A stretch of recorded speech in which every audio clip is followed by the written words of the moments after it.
समृद्धी महामार्गावर मराठा समाजाचे रास्ता रोको मनोज जरांगे यांच्या उपोषणाचे जालन्यात तीव्र पडसाद। मनोज जरांगे यांच्या आंदोलनाला पाठिंबा। समृद्धी महामार्गावरील दोन्ही लेन 15 मिनिटे ठप्प। निर्णय घ्या नाहीतर आंदोलन तीव्र करणार। समृद्धी महामार्गावरील रास्ता रोकोनंतर मराठा समाजाचा इशारा।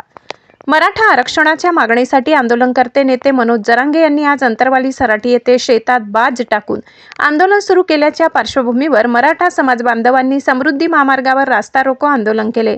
या आंदोलनामुळे महामार्गावरील दोन्ही लेन सुमारे 15 मिनिटे वाहतुकीसाठी बंद राहिल्या। मराठा आरक्षणाच्या प्रश्नावर राज्य सरकारकडून अद्याप ठोस निर्णय होत नसल्याचा आरोप करत आंदोलनकर्त्यांनी सरकारविरोधात घोषणाबाजी केली। अंतरवाली सराटी येथे सुरू असलेल्या आंदोलनाला पाठिंबा दर्शविण्यासाठी समाजबांधव मोठ्या संख्येने समृद्धी महामार्गावर जमले होते। अचानक झालेल्या रास्ता रोकोमुळे महामार्गावरील वाहतुकीवर काही काळ परिणाम झाला। दोन्ही बाजूंना वाहनांच्या रांगा लागल्या होत्या। घटनेची माहिती मिळताच पोलीस आणि प्रशासनातील अधिकारी घटनास्थळी दाखल झाले। त्यांनी आंदोलनकर्त्यांशी चर्चा करून मार्ग मोकळा करण्याचा प्रयत्न केला। सुमारे 15 मिनिटांनंतर आंदोलन मागे घेतल्यानंतर वाहतूक पुन्हा सुरळीत करण्यात आली।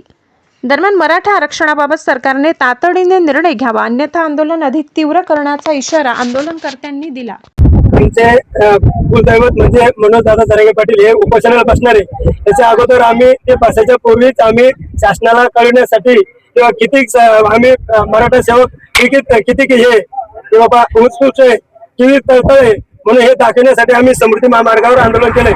आज आम्ही थोडं प्रशासनाला सहकार्य केलंय, पण उद्या जर काही करता काही झालं त्याला प्रशासन जबाबदार नाही। आणि फडणवीस साहेबाला आमचं एवढंच म्हणणं आहे, मनोज दादा जर काही करता उद्या काही करता काही झालंय तर याला कोणीही सुद्धा सहन करणार नाही आता, आणि हे फडणवीस सरकारला खूप जड जाईल। गेल्या सातत्यानं 3 वर्षापासून आमचा आरक्षणाचा लढा चालू आहे। मागच्या वेळेस वाशिल गेलो, मुंबईला गेलो, त्यावेळेस शासनानं आम्हाला AR काढला, तोही फसवेगिरीचे काढला। पण आता 2 सप्टेंबरला गेलो, तो AR आम्हाला चांगला काढला, परंतु त्याची आजपर्यंत अंमलबजावणी नाही झाली। कारण आम्हाला आज त्या SOP तयार नाही झाल्यामुळे आम्हाला आज कोणतेही कुणबी सर्टिफिकेट त्याच्यावर AR नुसार मिळत नाही। आणि आमचे जे कुणबी सर्टिफिकेट मिळाले तेही प्रशासन व्हॅलिडेट करीत नाही। कारण हा मराठाला काय म्हणजे जाणून बुजून परेशान करण्याचं सरकारने लावलंय।